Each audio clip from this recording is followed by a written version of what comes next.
Inilah iman kami di hadapan-Mu ya Tuhan. Janji-Mu tidak pernah akan terlambat di dalam kehidupan kami. Kalau hari ini kami sedang menanti-nantikan akan pertolongan-Mu, kalaupun saat ini kami sedang menanti-nantikan uluran tangan-Mu, kalaupun saat ini kami sedang menanti-nantikan anugerah yang daripada-Mu, kami percaya janji-Mu ya dan amin, dan Engkau lakukan itu semua tepat pada waktunya. Terima kasih ya Tuhan, terima kasih. Berkati umat-Mu yang hadir pada kesempatan pagi hari ini.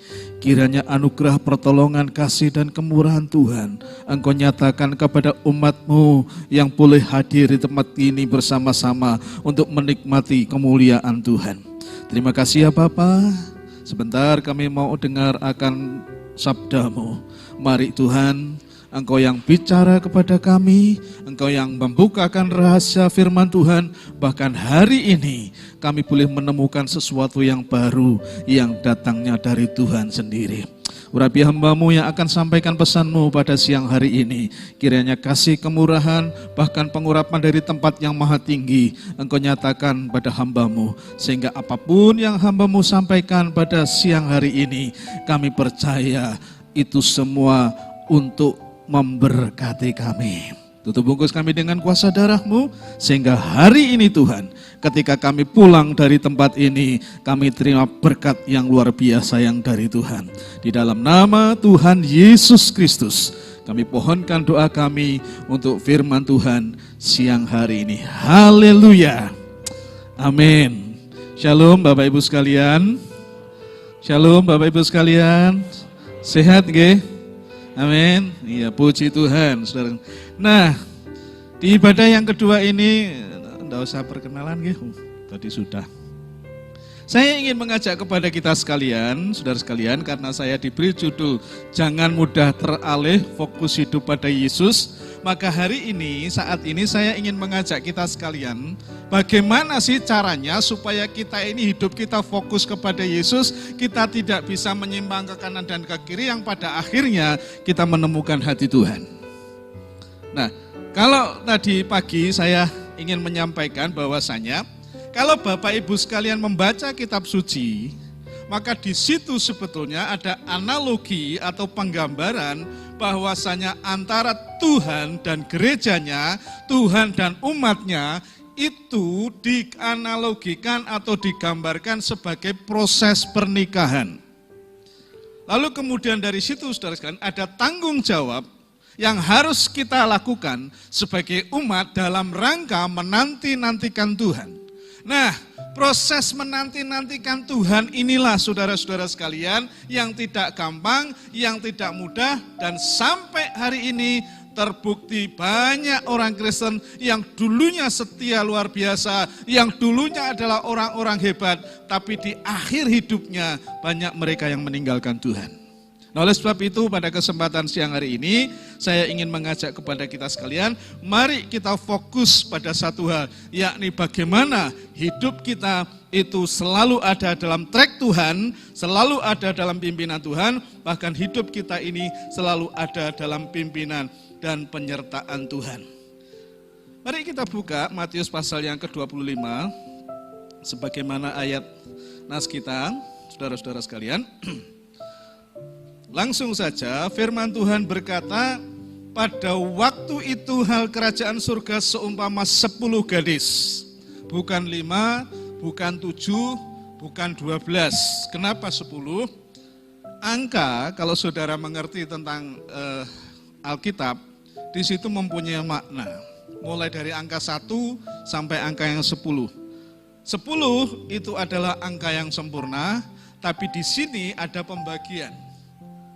Hal yang dapat kita terima yang sempurna dari Tuhan apabila kita fokus di dalam Dia. Nah, pada waktu itu hal kerajaan surga seumpama 10 gadis yang mengambil pelitanya dan pergi menyongsong mempelai laki-laki. 5 diantaranya bodoh dan 5 bijaksana. Gadis-gadis yang bodoh itu membawa pelitanya tetapi tidak membawa minyak. Sedangkan gadis-gadis yang bijaksana itu membawa pelitanya dan juga minyak dalam buli-buli mereka. Tetapi karena mempelai itu lama tidak datang-datang juga, mengantuklah mereka semua lalu tertidur. Waktu tengah malam, terdengarlah suara orang berseru, mempelai datang, songsonglah dia. Gadis-gadis itu pun bangun semuanya, lalu membereskan pelitanya. Gadis-gadis yang bodoh berkata kepada gadis-gadis yang bijaksana, berikanlah kami sedikit minyak dari minyakmu itu, sebab pelita kami hampir padam. Tetapi jawab gadis-gadis yang bijaksana itu, tidak, nanti tidak cukup untuk kami dan untuk kamu, lebih baik kamu pergi kepada penjual minyak dan beli di situ. Akan tetapi waktu mereka sedang pergi dan membelinya, datanglah mempelai itu dan mereka telah siap sedia masuk bersama-sama dengan dia ke ruang perjamuan kawin, lalu pintu ditutup. Kemudian datang juga gadis-gadis yang lain itu dan berkata, Tuan, Tuan, bukakanlah kami pintu. Tetapi ia menjawab, aku berkata kepadamu, sesungguhnya aku tidak mengenal kamu. Karena itu, ini kata Tuhan bagian yang terakhir dalam begini, berjaga-jagalah sebab kamu tidak tahu akan hari maupun akan saatnya. Ayat mas kita di dalam Ibrani pasal yang 12 ayat yang pertama.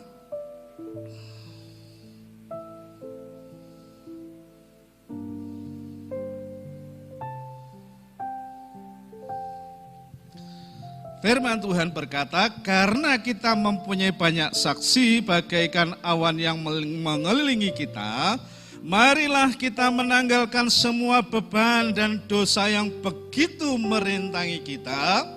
Dan apa saudara? Berlomba dengan tekun dalam perlombaan yang disunahkan begitu, diwajibkan bagi kita. Apa artinya ini? Begini saudara-saudara sekalian. Kalau tadi saya menyampaikan tentang bagaimana proses pernikahan orang Yahudi, lalu kemudian Tuhan menganalogikan dirinya atau Tuhan dengan umatnya, lalu kemudian ada prinsip dasar yang harus kita lakukan, yakni bagaimana kita mempertanggungjawabkan iman kita kepada Tuhan itu bukan rame-rame, sendiri-sendiri. Dan dari situ Tuhan hanya ingin hidup kita selalu ada dalam Dia, hidup kita selalu dalam tuntunan Dia, bahkan apapun yang terjadi dalam hidup ini, kita harus fokus kepada Dia. Persoalannya, saudara-saudara sekalian, banyak sekali yang namanya godaan, banyak sekali yang namanya rintangan, banyak sekali yang namanya tantangan ketika kita menanti-nantikan sesuatu, apalagi itu sesuatu yang menggembirakan. Nyuwun sewu, adakah di tengah-tengah kita yang kira-kira tahun ini menikah begitu? Ada? Bukan yang kedua kali loh ya, yang memulai loh ya. Ada? Ketika saudara, ini maaf yang sudah menikah ya. Dulu ketika saudara mau menantikan hari pernikahan saudara, kira-kira saudara bagaimana? Ala ya wis ben malih siapin begitu? Semua akan dipersiapkan dengan baik sehingga pada hari H nanti antara mempelai pria, mempelai wanita, dan semua pengiringnya akan menikmati akan hal-hal yang luar biasa. Gitu ya. Bahkan namanya gaun pengantin kadang-kadang dipesan itu sekian tahun sebelumnya. Karena apa? Ingin menikmati yang namanya hari bahagia. Nah, kisah ini saudara-saudara sekalian, Tuhan ingin ada satu masa di mana umat Tuhan menanti-nantikan Tuhan untuk bertemu dengan Dia dalam kemuliaan. Nah, dalam masa-masa penantian ini ada perkara yang harus dilakukan, yakni selalu menyiapkan diri dengan baik. Dan ketika kita menanti-nantikan sesuatu itu, di mana kita mau ketemu orang yang kita cintai, kita mau ketemu dengan orang yang kita kasihi, itu bukan persoalan gampang, saudara. Ada saja yang namanya godaan, ada saja yang namanya rintangan, bahkan ada saja sesuatu yang pada akhirnya membuat kita tidak bisa bertemu dengan orang yang kita cintai. Nah, saat ini saudara-saudara sekalian, saya ingin mengajak kita sekalian belajar bagaimana caranya supaya kita fokus di dalam Dia, yang pada akhirnya kita menemukan berjumpa secara pribadi dengan Dia, dan kita boleh menikmati akan kemurahan Tuhan yang luar biasa. Yang pertama, saudara sekalian, ialah Jangan sampai atau kita ini tidak gampang terpukau dengan yang namanya keindahan. Keindahan itu kadang-kadang menipu mata. Maaf, ada satu gambar ini saudara sekalian. Saya mau tanya kepada Bapak Ibu sekalian, ini yang sekolah teologi pasti tahu, pernah ini. Saya mau tanya, ini gambar, kira-kira gambar apa?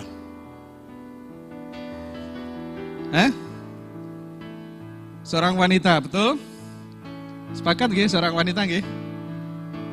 Pertanyaan saya, ini wanita kira-kira umur berapa? Masih gadis? Siapa yang melihat bahwa ini masih gadis kira-kira umur ya berapa ya? 22 tahun begitu? Sepakat? Loh, kok diam aja? Kira-kira umurnya berapa gadis ini? Belum nikah begitu ya? Ini baru gambar muda loh sebenarnya, saya buatnya itu. Kira-kira umurnya berapa wis? 25-an ya, oke ya. Pertanyaan saya, betulkah ini usianya 25? Nah, kalau saudara melihat sepintas, koyaknya sik enom, sik kinyis-kinyis saudara-saudara, betul ya? Tapi ini gambar, kalau gadis itu menghadap ke sana. Tapi kalau coba saudara melihat gambar ini seseorang yang menghadap ke sini, ke saudara, kira-kira usianya berapa? Gini loh saudara kalian, kalau menghadap sana ini kan mata, betul ya? Tapi kalau menghadap ke sini, ini rambut, ini hidung, ini mulut. Kira-kira usianya berapa? Ayo coba dimatke. Inilah, ini mulut ini hidung. Hidungnya sini, dan ini menghadapnya ke sini. Kira-kira usianya berapa? Ayo sudah nenek-nenek, saudara. Saudara sekalian, kenapa ini saya sampaikan kepada kita semua? Kalau Bapak Ibu tidak jeli melihat persoalan yang di depan Anda akan ketipu bahwa yang di depan Anda itu kita gadis kinyis-kinyis begitu. Tapi kalau saudara jeli melihat, jangan-jangan hal yang di depan saudara, masalah yang saudara hadapi, perkara yang ada di depan saudara yang sedang gumuli, itu seperti sedang menghadapi siapa?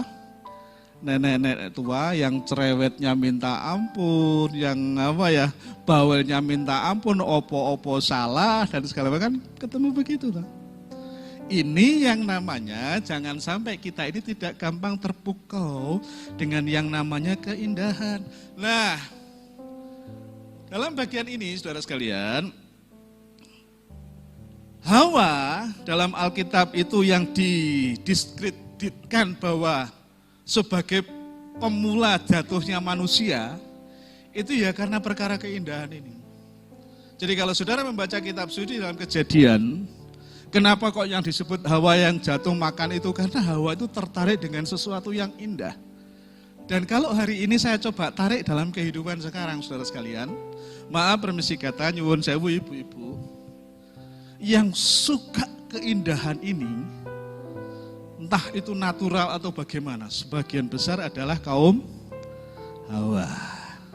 Contoh, nyuwun sewu ibu-ibu, jenengan mau ke gereja tadi, riasnya berapa lama?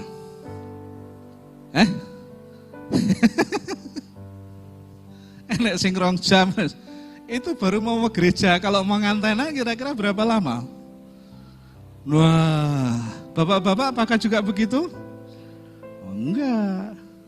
Karena kadang-kadang saya lihat ibu-ibu ki yo aneh, saudara nyuwun sewu aneh. Alis wis api-api gitu ya. Dikerok. Berarti kerok, saudara sekalian, saya digambari lagi. Kurang gawean tuh itu. Betul enggak? Itu karena keindahan. Lah wis api-api loh saudara sekalian. Ini nyuwun sewu yang muda-muda ini ya enggak apa-apa lah, metekan omah tak kerok tak gitu. Tapi rata-rata begitu, saudara. Lihat aja ibu-ibu yang jalan itu kan alisnya itu bukan alis asli rata-rata. Ya itu di rumah maksud dikerok isi, ya wis api-api sih dikerok bareng ngono ditulisi meneh. Sampai lali kadang-kadang jemplit sebelah gitu. Itu yang terjadi karena apa? Dan yang terpukau dengan yang seperti ini. Belum lagi saudara sekalian masalah pakaian. Yang paling ribet itu pria apa wanita? Makanya Alkitab menyebut Hawa itu karena itu. Nyiun sewu, ada sahabat saya ini minta maaf ya. Ini Pak Yeremia Supra misalkan ya, Pak Suprayitno ini ke gereja pakai pakaian yang berbeda dari biasanya. Rindone akeh begitu karena keindahan no. Celananya begitu sebelah sebelah coklat, sebelah putih gitu. Kira-kira gimana? Dianggap wong ranggena. Tapi kalau kira wanita, ibu-ibu pakai yang seperti itu, kira-kira masih mungkin enggak? Lu akeh saudara-saudara sekalian. Bahkan sebelum pandemi ketika saya diajak istri saya, "Pak, yo terkes mana golek barang ke mall begitu." Yo sebelum jauh aku tak lungguh lah. Ketika saya duduk saudara sekalian di situ tuh banyak mereka yang pakaian belum jadi aja dipakai untuk ke mall. Betul ya? Saya masih sehat mata saya masih normal saudara sekalian.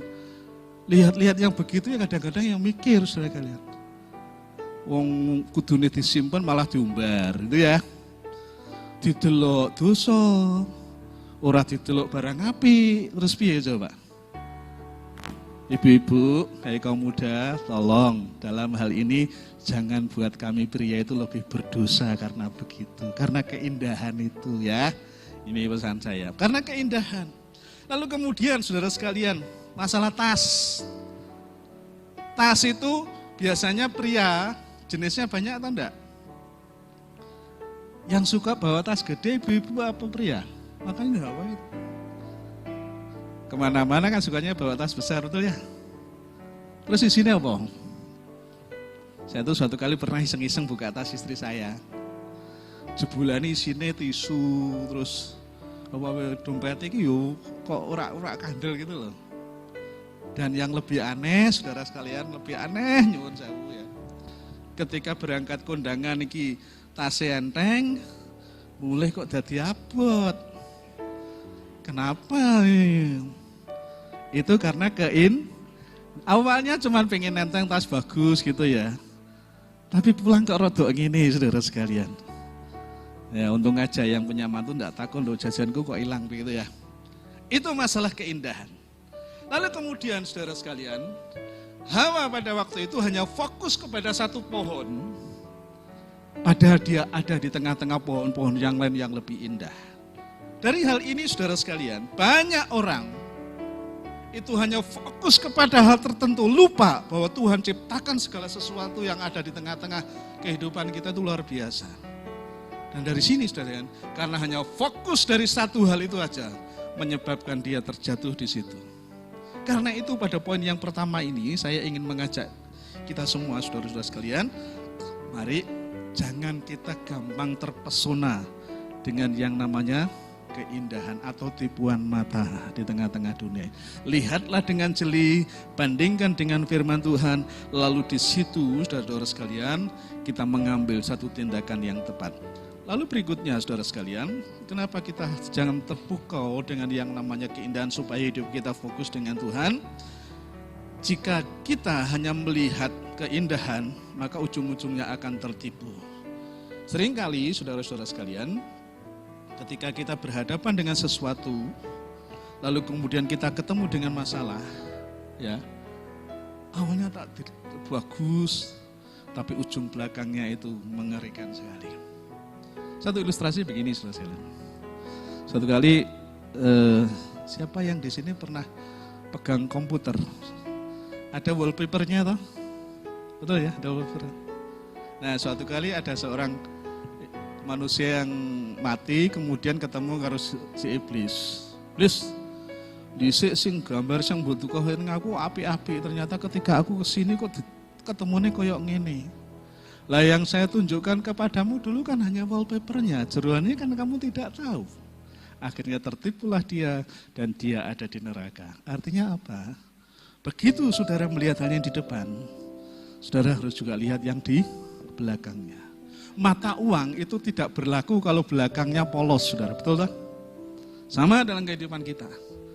Anda akan bisa hidup fokus dengan Tuhan kalau kita bisa melihat keseluruhan dari semua itu dan jangan mudah terpukau dengan yang namanya keindahan atau tipuan mata. Berikutnya, saudara, bagaimana caranya supaya fokus di dalam Tuhan? Jangan cemburu melihat kemujuran orang lain. Mazmur pasal yang ke-73 ayat 1-3 firman Tuhan berkata, sesungguhnya Allah itu baik bagi mereka yang tulus hatinya, bagi mereka yang bersih hatinya, tetapi sedikit lagi maka kakiku terpeleset, nyaris aku tergelincir. Sebab, coba lihat, aku cemburu kepada pembual-pembual kalau aku melihat kemusyuran orang-orang fasik. Saudara sekalian, dalam kehidupan kita, itu seringkali diperhadapkan dengan sebuah realitas yang di luar daripada apa yang kita pikirkan. Banyak kali saya ketemu dengan orang-orang yang, alah mas, yang gereja yang ngopo, paling ya ketemunya begitu. Karena apa? Karena ini, saudara. Kalau boleh saya ibaratkan begini lah nih.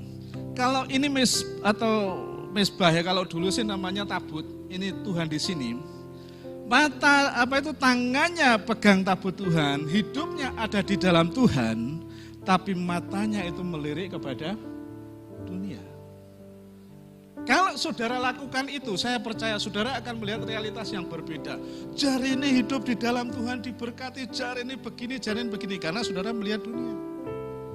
Tapi hari ini saya ingin mengajak kepada kita semua, mari kita sebagai anak-anak Tuhan, kita sebagai orang-orang percaya, terus taati akan kebenaran firman Tuhan yang pada akhirnya kita bisa melihat kemuliaan Tuhan. Hari-hari ini banyak orang yang mempertanyakan, taat kepada Tuhan, mereka tidak perpuluhan, ya podo wae, mereka melakukan ini nyatanya kok sama saja, itu cemburu, saudara.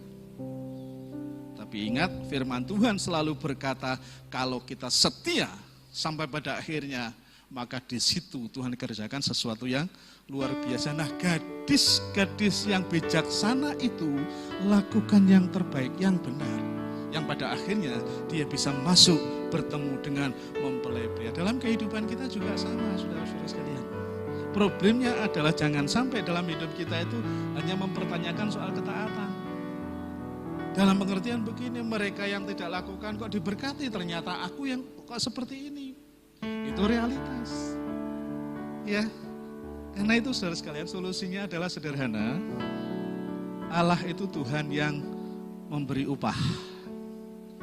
Lakukan bagian kita, maka dengan sendirinya reward atau upah yang dari Tuhan itu akan kita terima. Dan yang kedua, saudara sekalian, mari kita menjadi pribadi yang punya mental investor. Mental investor itu adalah bagaimana kita menabur, bagaimana kita memberkati orang, bagaimana kita lakukan bagian kita yang pada akhirnya saudara sekalian ada waktunya di situ kita menuai akan itu semua. Kalaupun hari ini saudara menghadapi problematika kehidupan, ada dua hal. Memang itu ujian dari Tuhan atau jangan-jangan karena taburan kita di masa lalu. Hari ini saya ingin mengajak kepada kita semua, mari kita akan selalu dan jangan kita cemburu melihat kemujuran orang lain, tapi percayalah kalau kita ada di dalam Tuhan, Tuhan akan selalu menolong dalam kehidupan kita. Amin. Berikutnya saudara sekalian, caranya adalah bangun atau kembangkan yang namanya self development yang tepat. Self development itu adalah pola pengembangan diri yang bagus.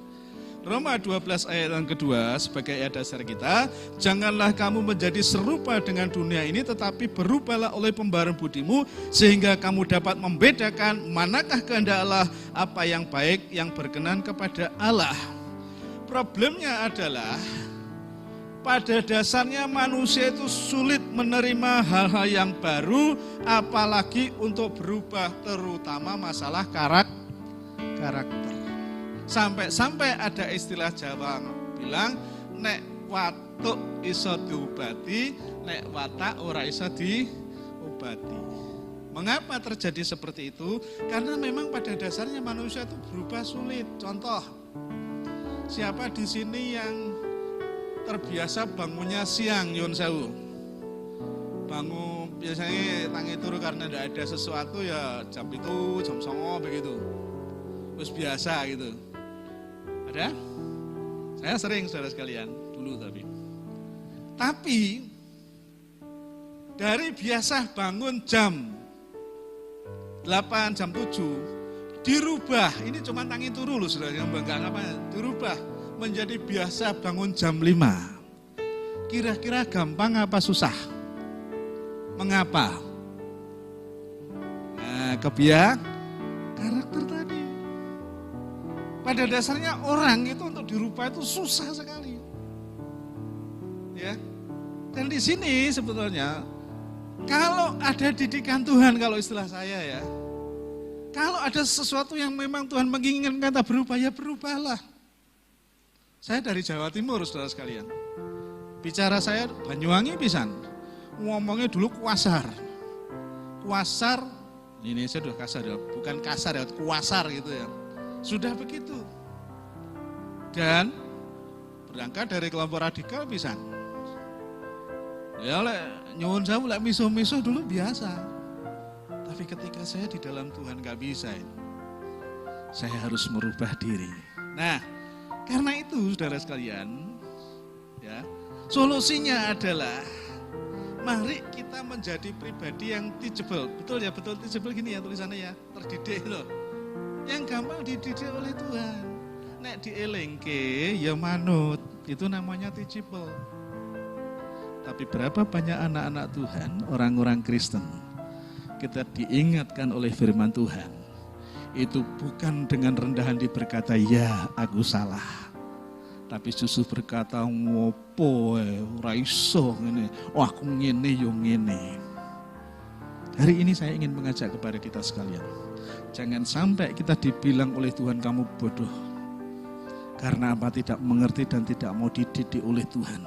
Sehingga hidup kita itu menyimpang ke kiri dan ke kanan. Karena itu saudara sekalian, pada poin yang ketiga ini saya ingin mengajak kepada kita sekalian, jadilah pribadi-pribadi yang gampang dididik oleh Tuhan. Bukan karena semau-maunya kita, karena firman Tuhan, kalau saudara membaca, enyahlah kamu dari hadapanku, hai kamu pembuat kejahatan.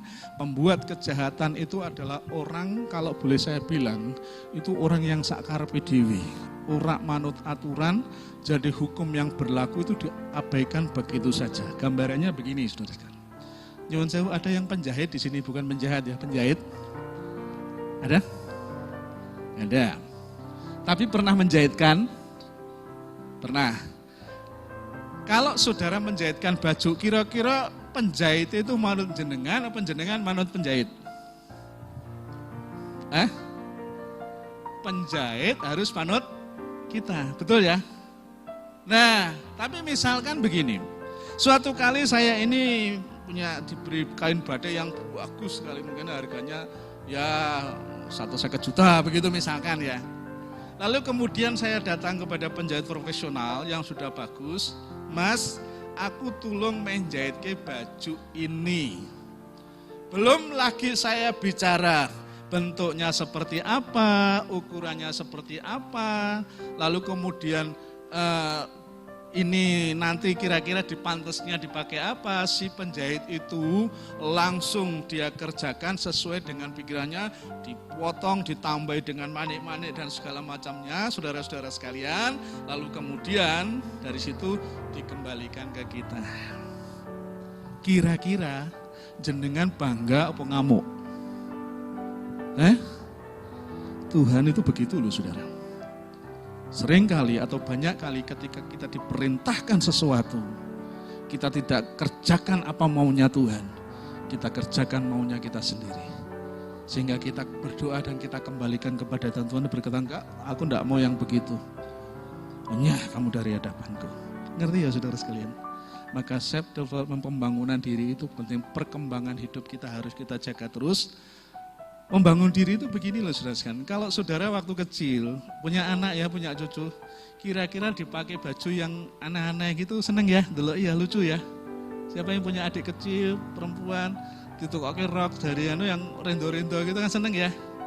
Tapi kira-kira yang duduk di ini ya sudah usia di atas 20 dipakai yang rendo-rendo terus roknya agak naik, dikei jambul-jambul, kita kira seneng ora? Enggak. Itu namanya perkembangan. Makin dewasa kita makin ngerti, makin sesuai dengan apa yang seharusnya makin tahu. Itu namanya self development. Orang tetap cilik terus. Orang akan melihat ikit dan orang kan begitu ya. Nah, berikutnya saudara sekalian. Yang terakhir, bagaimana caranya supaya kita fokus di dalam Tuhan? Ialah kita harus tahu yang namanya cermat terhadap umpan iblis. Lukas pasal 17 ayat yang pertama itu firman Tuhan berkata, tidak mungkin tidak akan ada penyesatan, tetapi celakalah orang yang mengadakannya. King James itu menerjemahkan mustahil bahwa tidak ada yang namanya pelanggaran. Kenapa bisa begitu? Ingat, dunia dengan segala isinya ini sudah diserahkan kepada iblis. Maka sadar atau tidak, mengerti atau tidak, iblis itu selalu menggeret umat Tuhan, menggeret orang-orang pada istilahnya menggeret ya, membawalah supaya apa? Menyimpang dari ketentuan Tuhan. Itulah yang namanya penyesatan. Karena mengapa saudara sekalian? Manusia itu nyuwun sewu cenderung tergoda dengan hal-hal yang menyenangkan hatinya. Tergoda untuk menyenangkan hal-hal yang membuat dia happy, tergoda melakukan sesuatu yang membuat dia bahagia. Karena apa? Dalam diri manusia itu ada namanya hormon dopamin. Dopamin itu apabila keluar, maka dia itu akan membuat orang happy dan ingin terus di situ. Dan dari sini, saudara sekalian, saya ingin mengajak kepada kita sekalian, mari kita kendalikan hidup kita, jangan sampai kita ini mudah tergoda atau tidak tahu bahwa itu semua adalah umpan iblis. Umpan itu berarti enak ya. Sedangkan kalau memberi umpan lele, kira-kira jangan kasih roti atau jangan kasih apa? Sesuatu yang menyenangkan buat hewan itu, kan betul? Nah kita itu kadang-kadang dibuat setan begitu. Ditawari sesuatu yang enak, sesuatu yang menyenangkan, tapi ketika lengah maka ditarik di situ. Kita akan jadi orang-orang yang terbawa arus yang salah. Solusinya adalah jangan memberontak atau mendukakan Roh Kudus, karena sikap tersebut membuat kita melawan Tuhan. Pertanyaannya, siapa yang berani melawan Tuhan? Nah, oleh sebab itu pada kesempatan siang hari ini, saudara-saudara sekalian, saya ingin mengajak kepada jemaat Tuhan di tempat ini. Mari, 10 gadis ini menunjukkan ada umat Tuhan saat ini. Di dalam menanti-nantikan Tuhan terbagi menjadi 2. Setia tetap menjaga kekudusan dan hidup terus fokus kepada Tuhan, atau justru tergoda dengan dunia. Kalau tergoda dengan dunia, maka percayalah dia akan ditolak oleh Tuhan. Tapi kalau terus fokus di dalam Tuhan, maka di situ firman Tuhan berkata, sabaslah engkau hambaku yang setia, mari duduk makan bersama-sama dengan aku. Bukankah itu keinginan kita semua? Saudara ingin hidup nantinya bersama-sama dengan Tuhan? Dan kalaupun hari ini, saudara, maaf permisi kata, kalau hari ini Tuhan datang kepada saudara, hai kamu pulang bersama saya, kira-kira gimana? Siap enggak saudara? Itu yang harus kita lakukan. Karena itu pada kesempatan siang hari ini, mari bagian yang terakhir saya ingin mengajak kepada kita sekalian sebagai penutup. Yang pertama adalah mari kita kejar Tuhan. Mengejar Tuhan bukan berlari, tapi roh kita terus cari Tuhan. Bukan cari untuk kepentingan diri kita sendiri. Yang kedua adalah bagaimana kita ini selalu dan terus memegang yang namanya kebenaran firman Tuhan. Jangan sampai saudara-saudara sekalian kita itu bimbang, karena yang namanya kebimbangan itu akan mengkorosi iman kita, yang pada gilirannya memudarkan kita fokus kepada Yesus. Dan yang terakhir adalah pesan saya, hidupi firman Allah. Karena itu nikmati, baca, renungkan firman Tuhan setiap hari. Saudara tangkap maksud Tuhan yang pada akhirnya hari demi hari saudara akan dipimpin Tuhan. Dan orang yang dipimpin Tuhan, orang yang disertai Tuhan, orang yang bersama-sama dengan Tuhan, percayalah hidupnya akan menikmati kemurahan Tuhan yang luar biasa. Saudara mau diberkati Tuhan? Amin. Saudara mau diberkati Tuhan semakin luar biasa, mari terus hidup fokus di dalam Tuhan dan saudara akan menikmati kemurahan Tuhan yang luar biasa. Amin.